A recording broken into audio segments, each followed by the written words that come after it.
Today, you open your closet, you pull open that familiar drawer, and you realize something annoying. You have no clean underwear left. The last pair is hanging on the drying rack, and it is still damp. You stand there for a few seconds, staring into the empty drawer, irritated and slightly helpless. Because some things are so ordinary that you almost never think about them.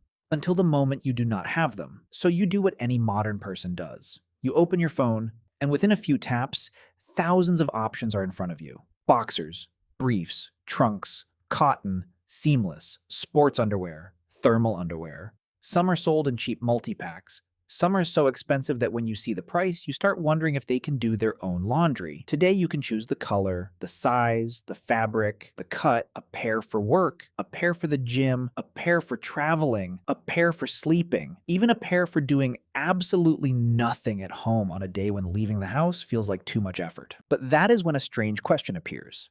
If you can feel this annoyed just because you are out of clean underwear today, how did people live before modern underwear existed?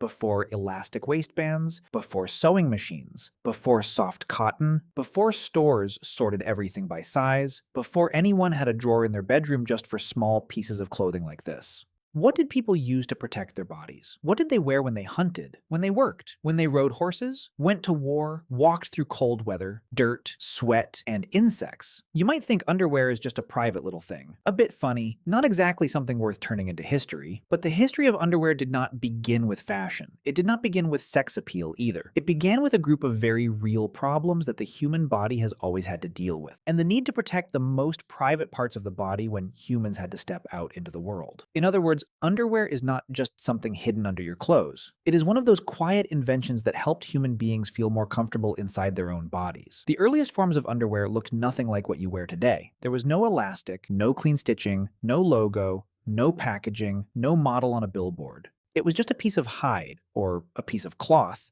passed between the legs and tied around the waist. Put simply, the ancestor of underwear was the loincloth. It sounds primitive, but it was a very smart design. When people had to walk long distances, run, hunt, climb, and work outdoors, a layer of material close to the body made life much less uncomfortable. It covered what needed to be covered. It reduced rubbing. It protected the body from cold, heat, dirt, and small injuries that you only truly understand if you have to spend all day outside in the natural world. And this is not just imagination.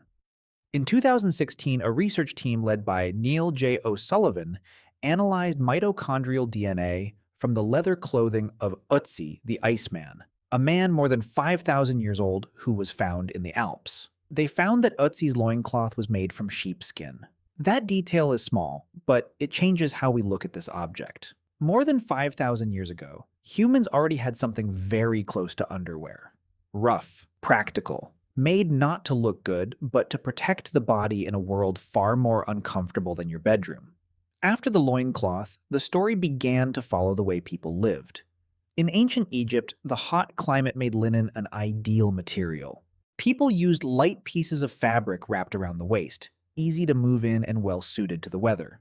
For workers, it helped them function under the heat. For people of higher status, it could also become part of clothing, ritual, and rank. This is the first layer of the story. Underwear did not evolve by itself. It changed with climate, materials, work, and the way society looked at the body. When outer clothing changed, the layer underneath had to change too. And the more society tried to make people look proper on the outside, the more the inner layer had to quietly deal with what was less proper underneath. Sweat does not disappear just because you dress well. Body odor does not disappear just because society wants people to be polite. Rubbing, heat, cold, and the small problems of daily life are still there. Civilization can build palaces, write laws, and create rituals, but the human body still needs a small piece of fabric to feel more comfortable. In medieval Europe, men often wore loose undergarments called braies. You can imagine them as wide linen shorts or trousers, tied at the waist, sometimes reaching down toward the knees. To modernize, they were not stylish, they were not sleek, they looked nothing like modern underwear, but they solved a very real problem. Back then, washing clothes was not simple. There were no washing machines, no convenient hot water. Outer garments were often thick, expensive, and difficult to clean. So an inner layer helped keep sweat, dirt, and body oils away from the clothing people wore on the outside. This is where underwear became more than something used for modesty. It became a buffer between the real body and the image society wanted to see. Outside, there were clothes, status, work, and ceremony. Inside, there was sweat, dust, odor, discomfort, and all the things people did not want to bring into public view. We often imagine people in the past as simpler than us, but that is not quite true. In 2012, archaeologist Beatrix Nutz from the University of Innsbruck published findings from Lengberg Castle in Austria. Under the wooden floorboards, researchers found several linen undergarments from the 15th century, including men's underwear and women's bras, with structures surprisingly close to modern designs. That discovery matters because it breaks a common assumption.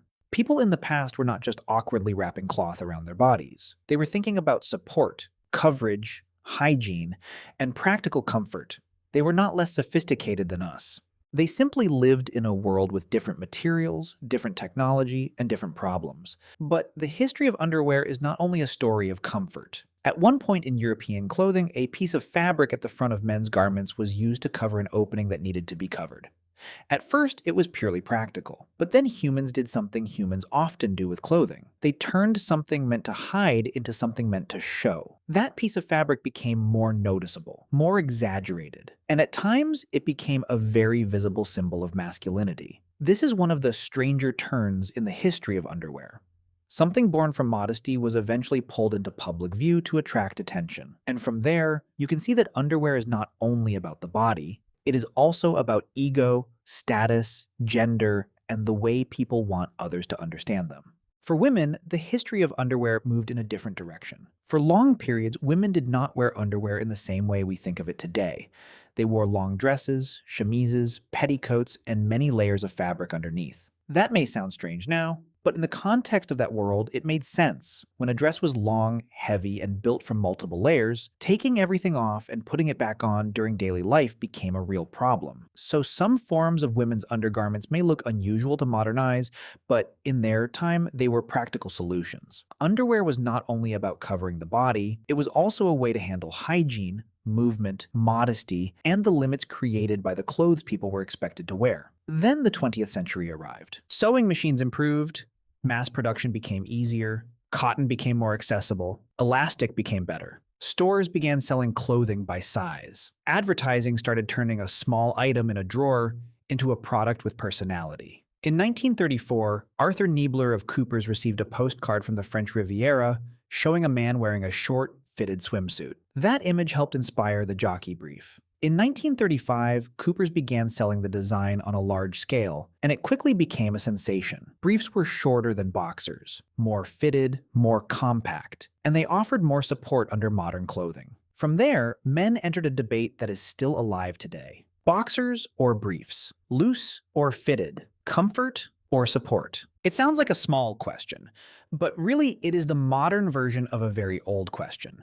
Do you want more freedom or more protection? Later, the boxer brief appeared as a kind of compromise. It took the length of boxers, the fit of briefs, and became the type of underwear many people wear today. From there, underwear entered the age of choice. People who want breathability choose boxers. People who want support choose briefs. People who work out need stretch and sweat control. People who wear fitted pants may prefer seamless designs. People in cold climates need thermal layers. People with sensitive skin care about cotton, modal, microfiber, bamboo fiber, and materials our ancestors could never have imagined.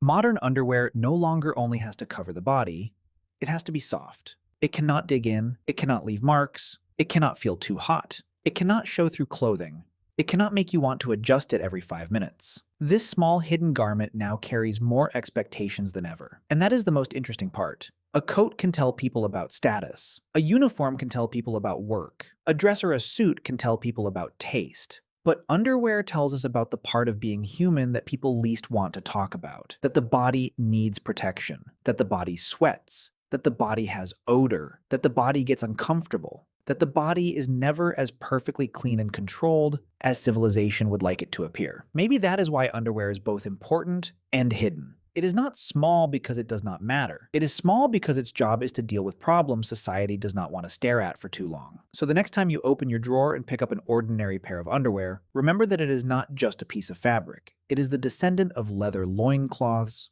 linen wraps, medieval braids, old undergarment designs, and countless attempts to solve the same basic problem. How to live more comfortably inside the human body. It is not just something hidden under clothing.